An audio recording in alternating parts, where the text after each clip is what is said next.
السلام عليكم. عليكم السلام يا حبيبتي، اهلا وسهلا. وانت طيبه؟ سامعاكي يا حبيبه قلبي. السؤال ده معلش محرج شويه بالنسبه ليا وسني وفاضيه. ده انا واحده ماشيه في الخير وحد بيطلع وجوزي حد بيطلع ماشيين في الخير.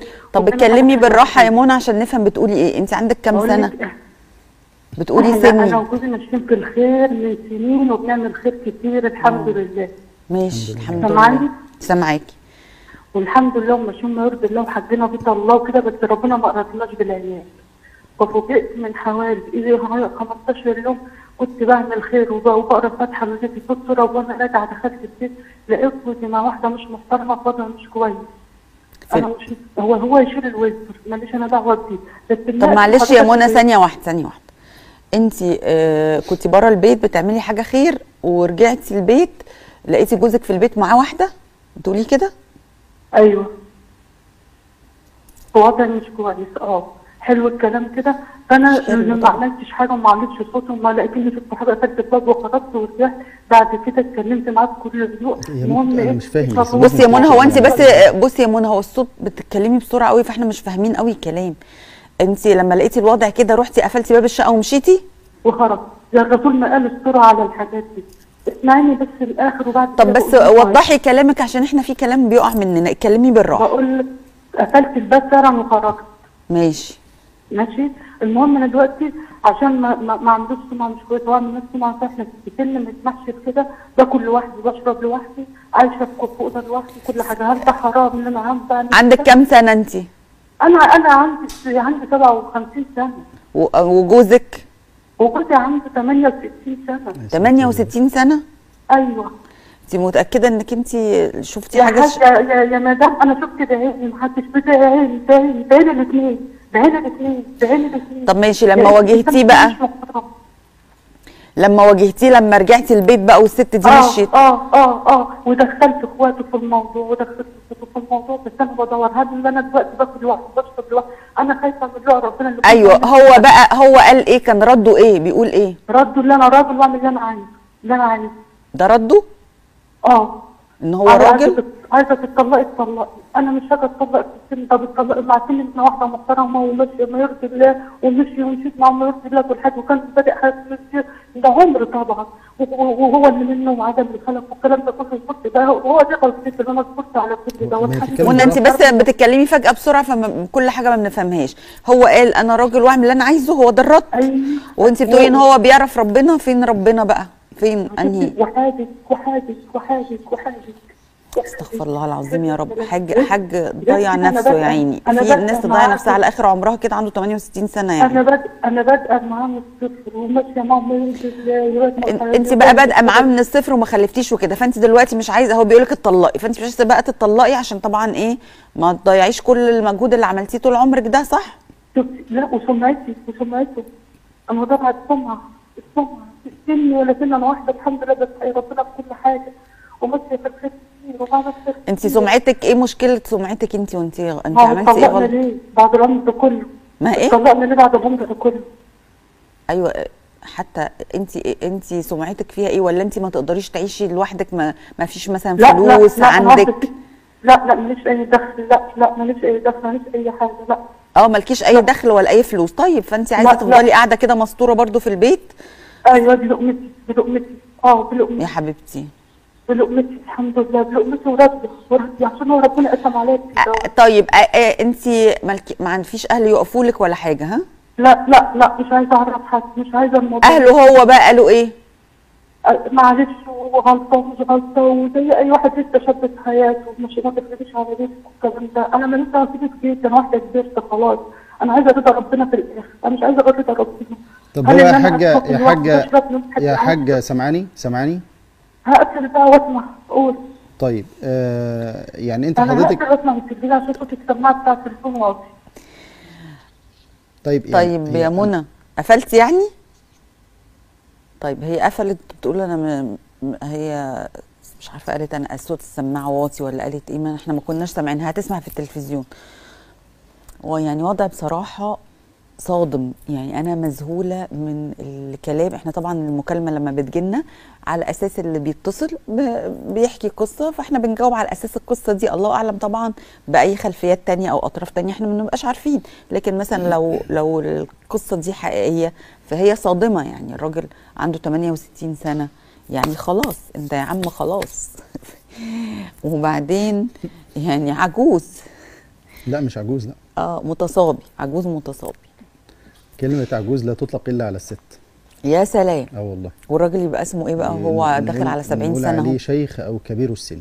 ده ما بيتقالش عليه شيخ ده. لا سيبك من المشيخة بتاعتنا دي، لا أنا بتكلم عليه رجل يعني بلغ من العمر مبلغه فهو كبير السن. كبير راجل يعني كبير. من ناحية اللغة. قالت يا ويلتى أألد وأنا عجوز وهذا بعلي شيخة.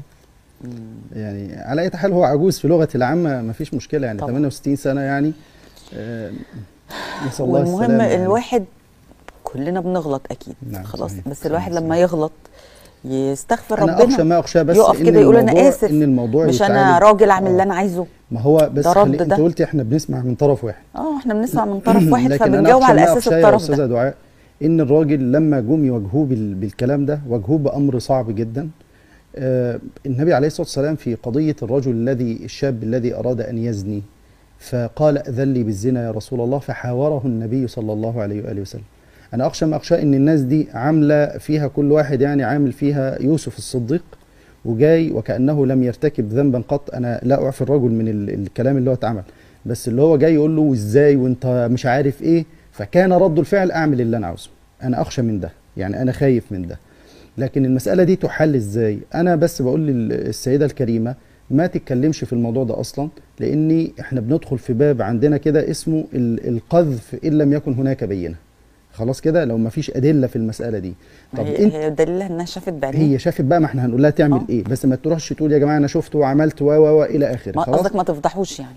ما تقعدش تفضح في الكلام ده. هي نفسها يا عيني من كتر ما هي واضح ان هي ست ضعيفه وغلبانه. أيوة. من كتر خوفها بتقول لك انا مش عايزه ان انا اتطلق في السن ده فاتفضح. انت مش لا ان شاء الله، بس هي يا عيني مش عايزه تتطلق عشان ما عندهاش مثلا حد ولا فلوس ولا كده. بعد كل السنين اللي عاشتها معاه دي يعني على الاقل هيرميها يعني في الشارع بيقول لها طلقك. ايه ده؟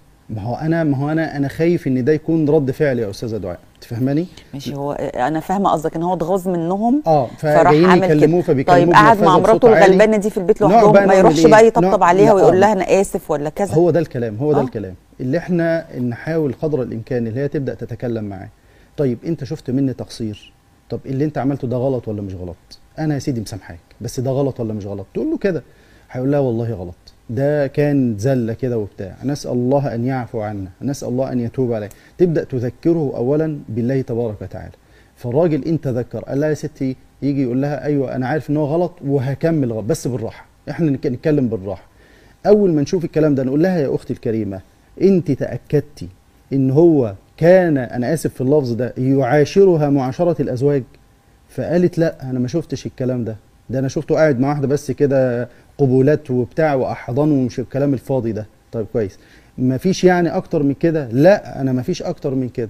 طيب احنا ممكن المسائل دي، كل انسان بيغلط في الحياه وكل بني ادم خطاء، نحاول بقدر الامكان اللي احنا نصلح معاه بالراحه حتى تستمر الحياه، انقذه من الهلاك اللي هو فيه. خلاص كده؟ لا ده انا شفته بيعاشر معاشره كذا وكذا وكذا وكذا، نقول لها ما ينفعش تقولي كده الا ببينه. طب انا اعمل ايه اللي شفته؟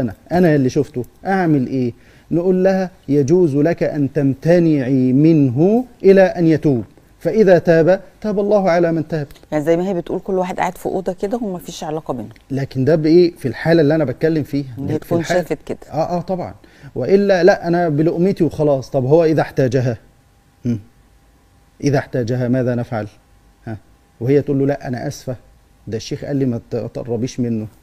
إحنا نقول ما تقربيش منه في حالة واحدة. ليه؟ لو كان الراجل عنده الممارسة دي اللي هي المباشرة الحقيقية اللي هي الوطء يعني، ونقول له لا اتق الله يا سيدي اللي أنت بتعمله ده، لا أنا هو كده. طب حلو قوي، امتنع منه. طب تمتنع منه ليه؟ أولا لا ضرر ولا ضرار، خوفا من نقل كمان الإيه؟ العدوى وكل حاجه وكرامتها ونفسيتها وكل حاجه. لكن وبعد كده هو كمان يعمل كده ايا كان اللي عمله في البيت بتاعها.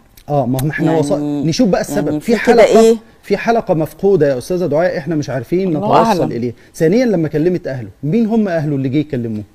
الله ما هي دي أعلم. كلموه إخواته بقى ازاي ولا إيه؟ وبطريقه ازاي؟ لا انا عاوز اللي انت ما تدخليش اي حد، اقعدوا انتوا الاثنين بالراحه، ولو قال لك يا ستي انا غلطت بالفعل وسامحيني، تقول له انا مسامحاك بس اطلب من ربنا ان هو يسامحك، يلا نقوم نصلي ركعتين لله. طب انا قصرت معاك في حاجه ولا ما قصرتش؟ قول لي بصراحه، لا يا انت قصرت في 1 2، حاضر انا اسفه، ونبدا نفتح صفحه جديده ونتقي الله عز وجل. ولازم الانسان يعرف ان كل اللي بيعمله بالطريقه دي هو حرام، يعني الكلام اللي هو ده هذا حرام، هذا جرم، ولكن لابد الانسان ان يعلم ان الموت اقرب اليه من شراك من شراك نعله.